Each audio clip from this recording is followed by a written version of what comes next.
your metabolism, and even your long-term health. If you've ever wondered why some strategies work amazingly for others, but not for you, this is where things start to make sense. Stay with me, because what you're about to learn could completely change the way you approach your body and your daily habits. For millions of people around the world, coffee is not just a beverage. It is a ritual, a comfort, a productivity tool, and sometimes even a personality trait. The morning doesn't begin until the first sip hits the system. The smell alone can trigger alertness. But have you ever wondered what would happen if you suddenly stopped drinking coffee altogether? Not reduced it, not switched to decaf, completely stopped. Coffee's primary active compound, caffeine, is a powerful stimulant that directly interacts with your brain chemistry, nervous system, cardiovascular system, and even your sleep cycles. When consumed daily, your body adapts to it. It builds tolerance. It recalibrates its internal chemistry around that daily stimulation. So when you remove coffee, you are not just removing a drink. You are temporarily disrupting a system your body has adjusted to. In this video, we're breaking down what truly happens inside your body when you stop drinking coffee from the first 24 hours, through the uncomfortable withdrawal phase, and into the longer-term adjustments that follow. Some effects might surprise you. Some might make you rethink your relationship with caffeine entirely. To understand what happens when you quit coffee, you first need to understand how caffeine works while you're consuming it. Caffeine primarily affects the brain by blocking adenosine receptors. Adenosine is a neurotransmitter that gradually builds up in your brain throughout the day. Its job is simple. It makes you feel tired, T. The more adenosine accumulates, the sleepier you feel.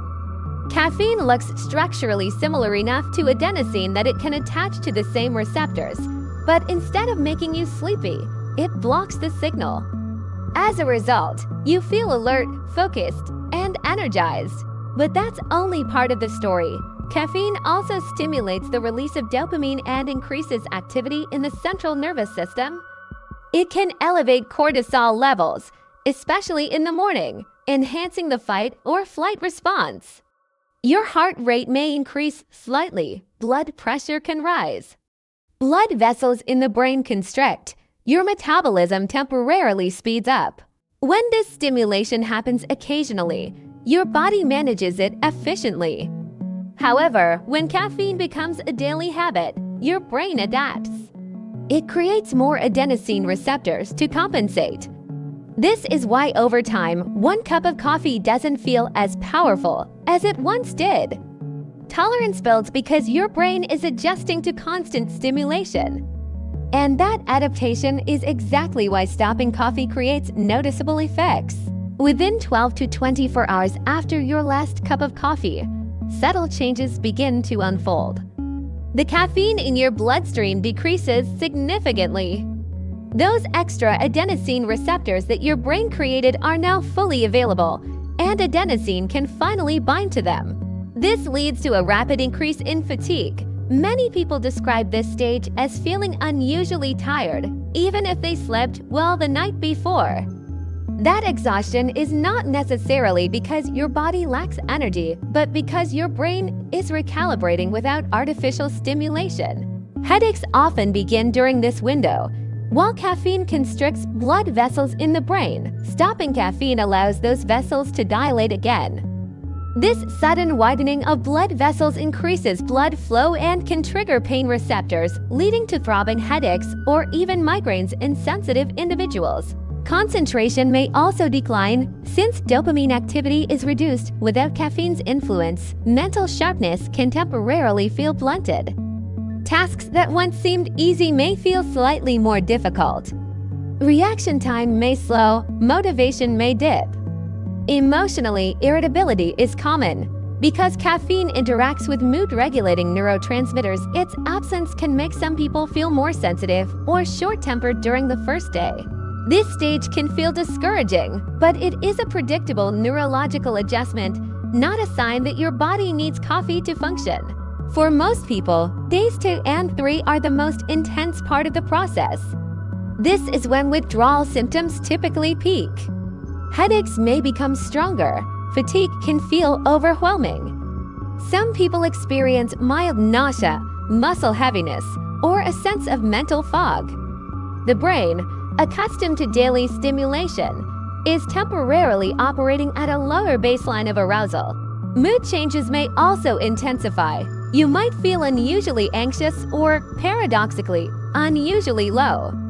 Caffeine subtly stimulates stress hormones, so when it's removed, cortisol patterns may fluctuate as your body seeks equilibrium.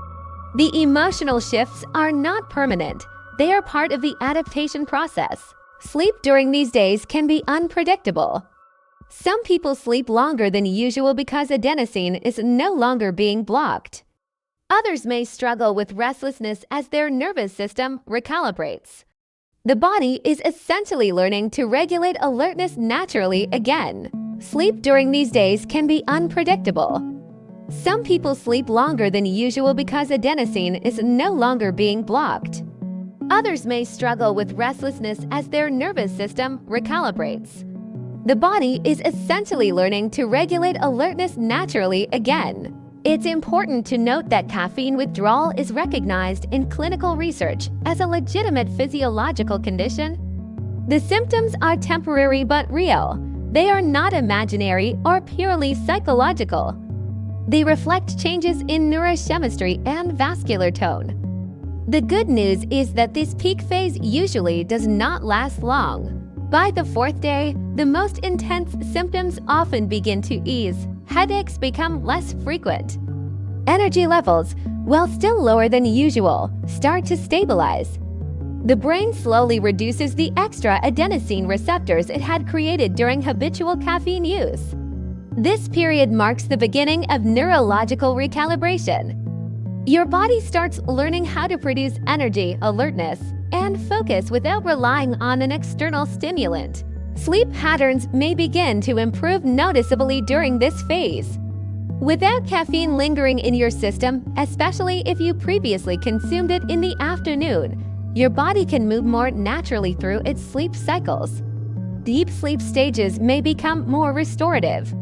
You may fall asleep faster at night and wake up feeling slightly more refreshed. Emotionally, many people report feeling calmer toward the end of the first week. The constant subtle stimulation of the nervous system is gone. Heart rate variability may improve.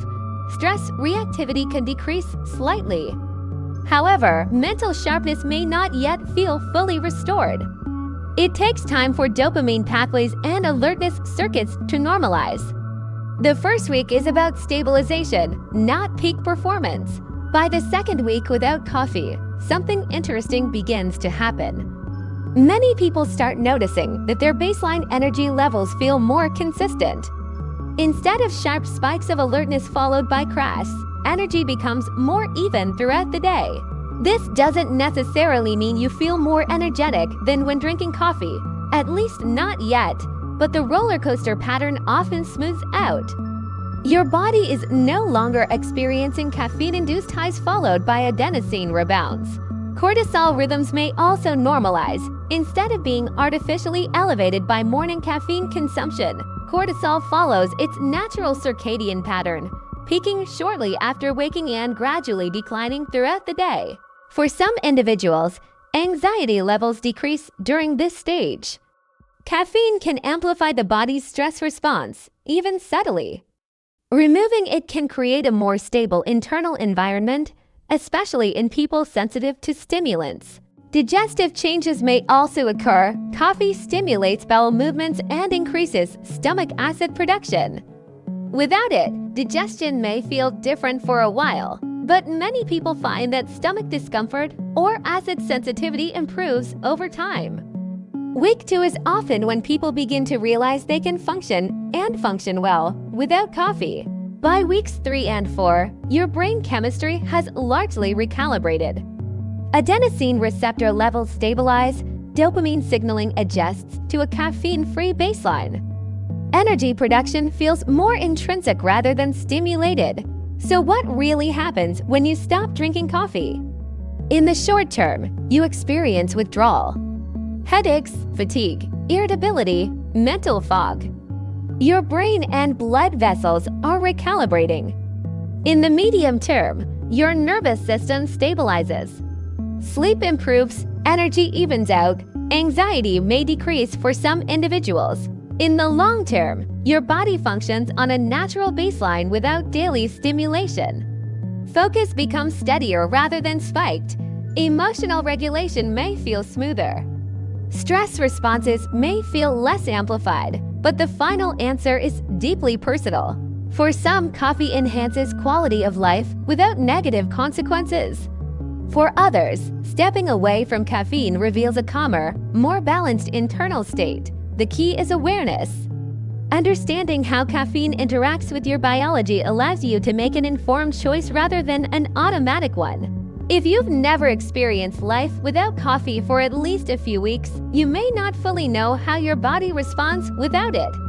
And sometimes, the only way to understand your baseline is to remove the stimulant and observe what changes. Your body is adaptable. It recalibrates. It learns. Whether you return to coffee or not, the experience of stepping away can teach you something powerful about your own physiology.